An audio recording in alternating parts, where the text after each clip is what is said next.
Değerli müşterilerime kolay gelsin. Maske verelim.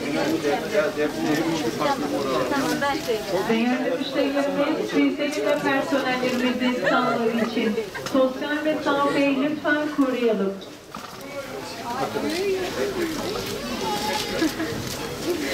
Kolay gelsin.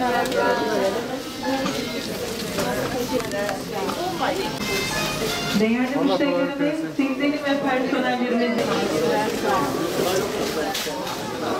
Değerli müşterilerimiz, sizlerin ve personellerimizin sağlığı için sosyal mesafeyi lütfen koruyalım. Bugün bütün Türkiye'de olduğu gibi Gaziantep'te de İçişleri Bakanımız Sayın Süleyman Soylu'nun talimatıyla kurum ve kuruluşlarla denetimler devam ediyor. Yaklaşık 7500 kişi denetimde görev aldı.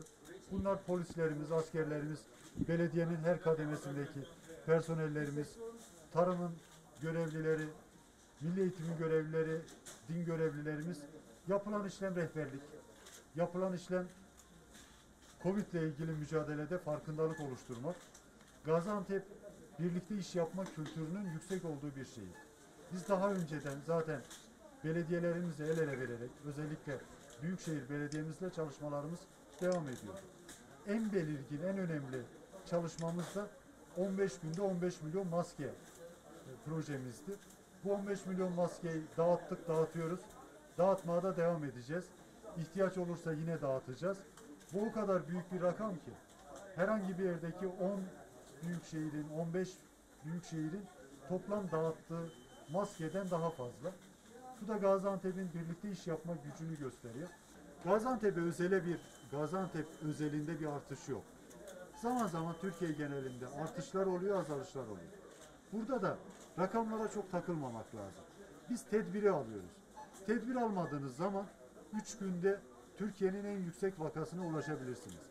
Tedbir aldığınızda da 3 günde, 5 günde Türkiye'nin en az vakasına ulaşabilirsiniz. Bize düşen görev vatandaşlarımızın duyarlı olması açısından uyarılması.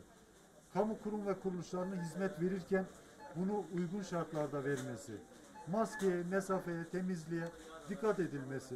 Sağlık sisteminin düzenli olarak işlemesi. Bunları da olabildiğince yapmaya çalışıyoruz, yapıyoruz. Bunlara uyduğumuzda da vaka sayılarının göreceli olarak yüksek ya da alçak olması çok bir sorun teşkil etmeyeceğini düşünüyoruz. Detaylar şunlar. Sayın Bakanımızın genel talimatlarını aldık. Yapılması gereken işlemleri yaptık. Sağlık Bakanımızın talimatından önce bizim zaten başlatmış olduğumuz bir çalışma vardı Büyükşehir'le beraber. Bugün onu da inşallah ziyaret edeceğiz. Nedir o? Çağrı sistemi. 444'lü bir çağrı sistemimiz olacak. Bu 444'lü çağrı sistemimizde insanlar aradığında kendilerini Büyükşehir'in bizlere kiraladığı araçlarla evinden alacağız ya da evine bırakacağız. Testleri evinden alacağız. Bunun anlamı şu: hastalarımızı, vatandaşlarımızı, hastalık şüphesi olan hemşehrilerimizi olabildiğince evinde tutmak, tedavilerini evlerinde gerçekleştirmek, testlerini evlerinde almak, evde sağlık hizmetini yaygınlaştırmak. Bunu yaptığımızda hemşehrimizin 3 hastane, 5 hastane gezmesine gerek kalmayacak. Test alması için 1 saat, 2 saat, 3 saat kuyrukta beklemeyecek. Sonucunu öğrenmek için gelip gitmek durumunda kalmayacak. Toplu taşımayı kullanmayacak. Özetle herkese 1. sınıf sağlık hizmeti sunacağız. Evinde sunacağız. Evinde takibini yapacağız. Gaziantep'te bizim bir anlamda başlatmış olduğumuz çalışma talimatını da alarak daha yaygınlaştırmış olacağız. Okulların hijyeniyle ilgili Büyükşehir'in bir çalışması var. Onu Sayın Bakanımız arz eder. Onun dışında da milli eğitimde henüz açılmaması konusunda bir talimat gelmedi. Sayın Bakanımızın, Milli Eğitim Bakanımızın kamuoyuna açıkladığı ayın sonunda okulların açılacağı şeklinde bir beyanı vardı. Onun dışında yeni bir gelişme yok. Bu konuda hakikaten valimizden Allah razı olsun. Birlikte çok güzel bir şekilde hem eğitim programları yapıyoruz hem ciddi bir denetim yapıyoruz. Bizim önümüzdeki en büyük rehber İçişleri Bakanlığımızdan gelen genelge. En son gelen genelgede güvenli alan oluşturun diyor. Güvenli ulaşım oluşturun, güvenli okul oluşturun. Milli Eğitim Bakanlığımızda, Sanayi Bakanlığımızın yaptığı çalışmada da temiz okul, güvenli okul projesi var. Biz şimdi Sayın Valimizin talimatıyla bizim birimle Milli Eğitim Müdürlüğü oturdu, beraber çalıştı.